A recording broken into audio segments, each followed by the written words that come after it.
First time brewing cider using cider yeast and brewing it under pressure. Yeah, first time. I know how it sounds, but yeah, let's kick it. This is your final warning. I do weird stuff on camera just for you. Experimenting with chaos, that's what I do. If it all blows up, that's just part of the plan. Infotainment and it's caffeine in my hand. Mom says bring snacks and don't make a fuss. Plotting world domination, one word with us. Dr. Hans Brewery! I'm Dr. Hans. This is Dr. Hans Brewery, my channel about beer and home brewing, and this is my friend Chewy. My channel is mostly around beer and brewing beer, but I have brewed quite a few ciders. But after my last video where I tried to brew cider with Angel Yeast A01 American ale yeast, and that cider came out really nice, Angel Yeast said, "You know what? We do actually have cider yeast." And then it struck me. I have never fermented a cider with cider yeast. Wine yeast. I have fermented cider with my sourdough starter and several different ale yeast, but never with wine yeast. So today we're doing it, or I already done it, and I done a split batch because I also got a comment from Hamster of Borg that I should probably try to brew a cider with saison yeast. That's not what he said. He said the best ciders was brewed with saison yeast. And I never done that also.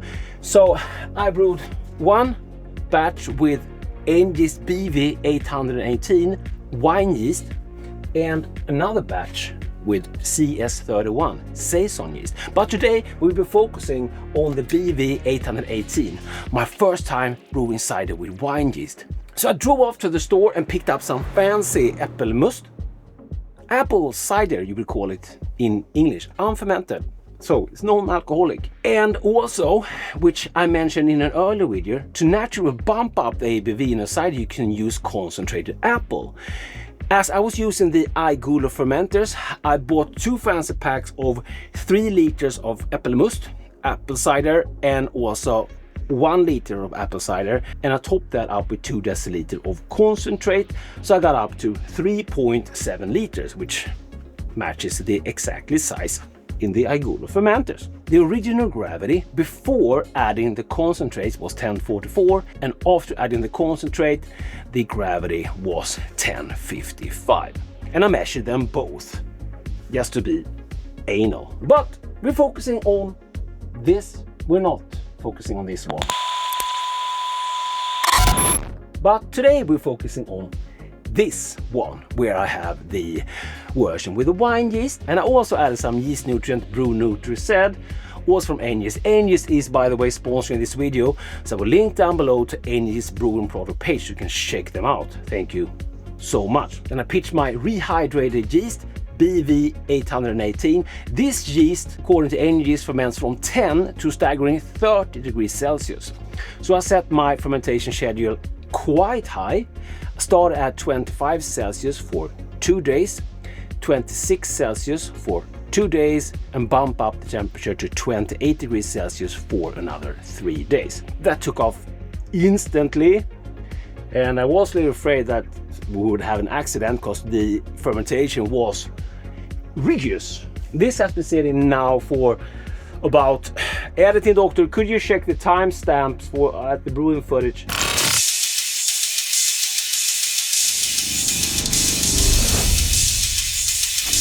So this was brewed at November 30th, and today is January the 5th. Happy New Year, by the way. So it has been conditioning for a month. I did try it super young on my Only Hands page, but now it has been sitting for like 30 days. Let's pour it, review it, and tell you about the fermentation result. Yes, this was fermented under pressure, 22 psi-ish. Do we have a glass? Epic flavor.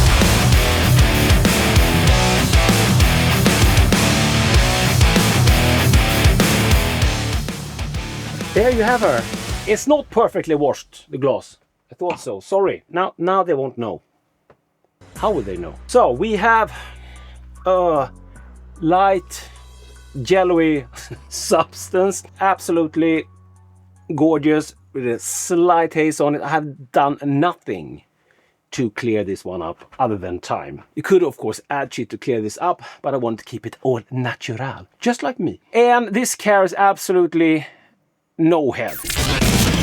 Everyone loves good head. Yes, I know, thank you for plugging the merch, but this is cider, so it doesn't have head.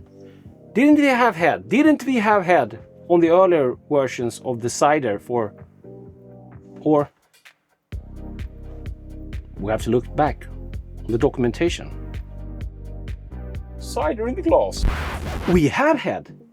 Why did we have head that time? Maybe we will have head on the saison, but that's it for next episode of the Dr. Hans Freak Show. So let's give this a sniff test before we dig into the sampling and the numbers of the fermentation. Yeah, this is nerdy channel. Let me tell you about the numbers because I think it's important. Original gravity was 1055 and this fermented down to a staggering 0.998. So that will give us approximately like 7.5%, like a wine. I don't know why I did add that extra boost of sugars really with the apple concentrate, because I talked about it earlier and I thought I should probably do it. But if you don't want such a strong beverage, skip it. It smells like apple, but like a wine, like a apple cider vinegar without the vinegar. It's fermented apple juice. Should we try to make apple cider vinegar? Is there something you would like to see? Comment down below. Maybe also some malt vinegar will be interesting. I've never done that. So have like a wine, cider, appley aroma. Let me dive in. Cheers. It is quite cold, but good level of carbonation. You can't see it really because it doesn't have any head. This is super clean fermented. I'm not really a wine drinker, not really a cider drinker either, to be honest. I'm more into beer. And like being at 7.5%, I can feel that it's more like drinking wine, but it's of course appley, because this is really dry. You can taste some alcohol to it. Absolutely beautiful, but I would give some to a wine drinker to get a second opinion. This multi-mash skit is based on an actual, unfiltered review from someone who chose not to be on camera, or was politely excluded by Dr. Han's attractiveness standards.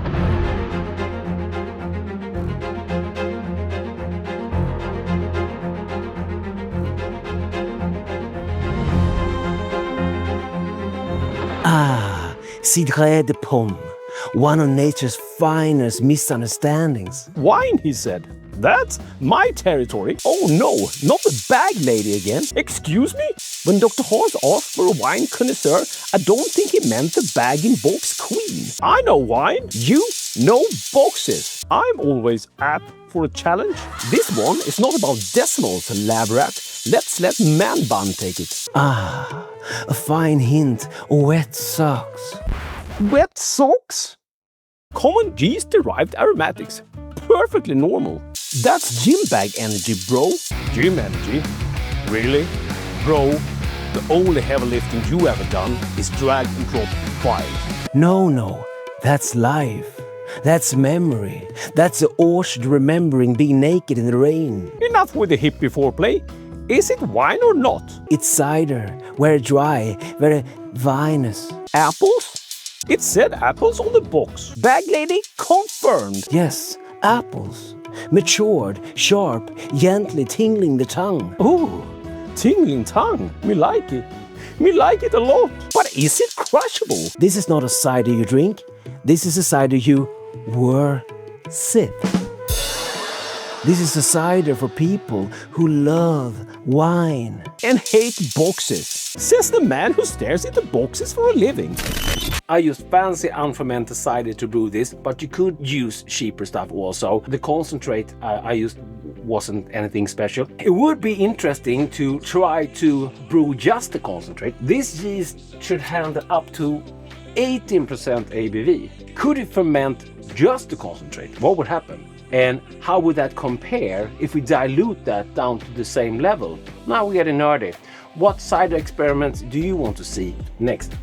I have some upcoming here. CS31 saison, and need to do a combat video also between these two, like a battle scene. So the verdict after fermenting cider with cider yeast for the first time.